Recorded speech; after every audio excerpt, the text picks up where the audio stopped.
Amados, exorto-vos como peregrinos e forasteiros que sois, já que vocês não são daqui, a vos absterdes das paixões carnais que fazem guerra permanente contra a alma. Não entrem no hedonismo, não privilegiem o imediato.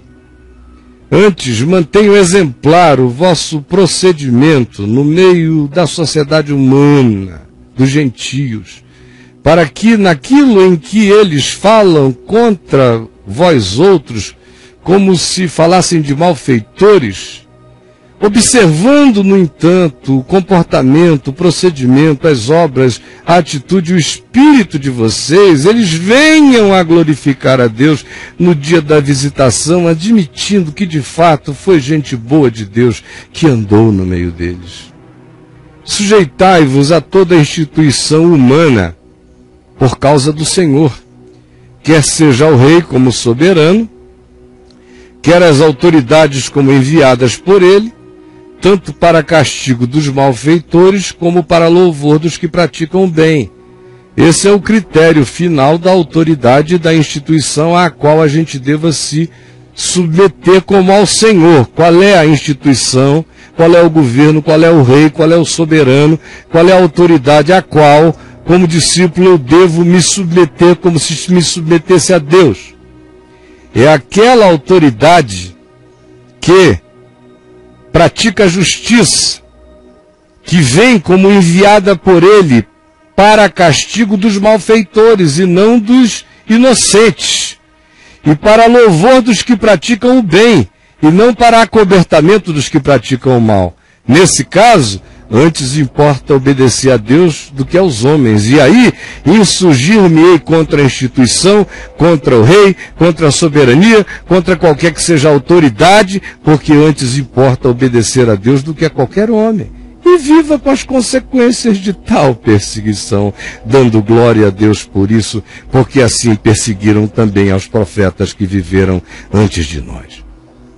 Porque assim é a vontade de Deus, que pela prática do bem, não da injustiça e nem da chatice, e nem da soberania arbitrária, e nem do moralismo, e nem da gritaria, e nem da vontade de impingir comportamento aos indivíduos de fora para dentro, em nome de Deus e do Evangelho. Para isso existem as autoridades se eles violarem alguma lei. Do contrário, o Evangelho só muda de dentro para fora.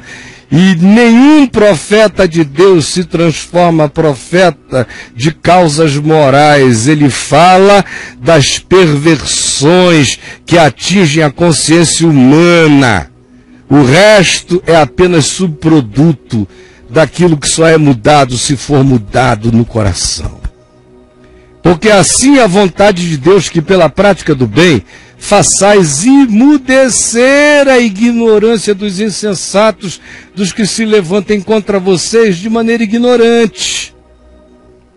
Como livres que sois, não usando todavia a liberdade por pretexto da malícia, do oportunismo, mas ao contrário, usando a liberdade para viver como servos de Deus, em boa vontade.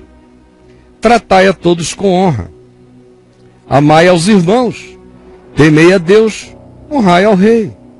E como Paulo diria, a quem honra, honra. A quem tributo, tributo. A quem dever, dever. É assim que é, no nível da correspondência das relações humanas e sociais. Nenhum discípulo é um kamikaze. Nenhum discípulo é um mal-educado.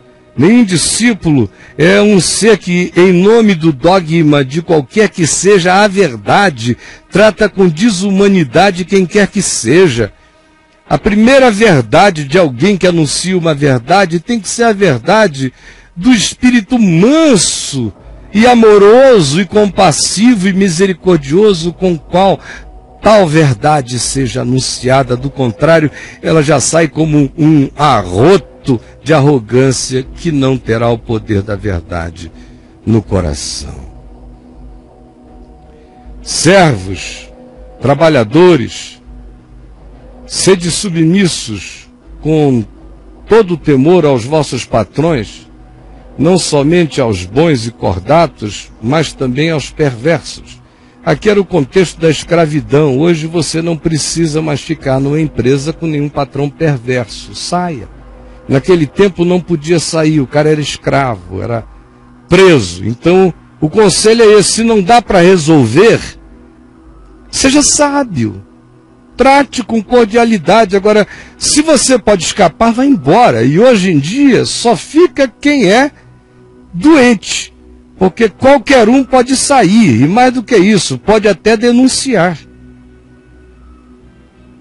Mas se tiver que estar com alguém, esteja com um bom coração, servindo alguém, sirva como ao Senhor, de bom coração, porque isto é grato a Deus. Que muitas vezes alguém até suporte tristezas, sofrendo injustamente algumas coisas por motivo da sua consciência para com Deus. Não porque ele seja um intragável, mas porque ele tem uma consciência e não a negocia. Não com intratabilidade, com tratabilidade, porém com inflexibilidade essencial naquilo que queira tirar-nos do eixo da nossa convicção de ser em Cristo e em Deus. Pois que glória há, se pecando, e por isso sendo esbofeteados, suportais o esbofeteamento com paciência e vos vangloriais dizendo: nós pecamos, somos esbofeteados, mas temos a virtude de aguentar. Se entretanto, quando praticais o bem mesmo, sois igualmente afligidos como se praticasseis o mal e suportais com paciência, aí sim, isto é grato a Deus. Porquanto para isto fostes chamados, pois que também Cristo sofreu em vosso lugar, deixando-vos o exemplo para seguirdes os seus passos, o qual não cometeu pecado, nem dolo algum se achou em sua boca, nunca falou besteira. Pois ele, a si mesmo, quando ultrajado, não revidava com ultrajar. É você que é. Você vai ver. Quando maltratado, não fazia ameaças de nenhuma natureza, mas entregava-se àquele que julga retamente, sem ser aos gritos, no silêncio do coração, calava-se e dizia: Senhor, está tudo diante de ti, tem misericórdia da ignorância dele. Entregava-se àquele que julga retamente, carregando ele mesmo em seu corpo sobre o madeiro as nossas dores, os nossos pecados, para que nós, mortos aos pecados agora, às paixões que militam na carne, os surtos, as arrogâncias, os narcisismos, nós agora, que em Cristo estejamos e em Cristo nos assumamos pela fé, mortos para os pecados, vivamos então para a justiça do reino de Deus. Porque pelas suas chagas nós fomos sarados. O que Pedro está dizendo é: o Evangelho tem que curar a gente. Porque antes estáveis desgarrados como ovelhas, agora, porém, vos convertestes ao bispo e pastor das vossas almas, que é o único mediador entre Deus e os homens, Jesus Cristo, o homem. Aprenda, meu irmão, qual é o caminho do discípulo. Nós vamos a um intervalo edificante para o coração. Eu volto com você daqui a um pouquinho mais. Até já.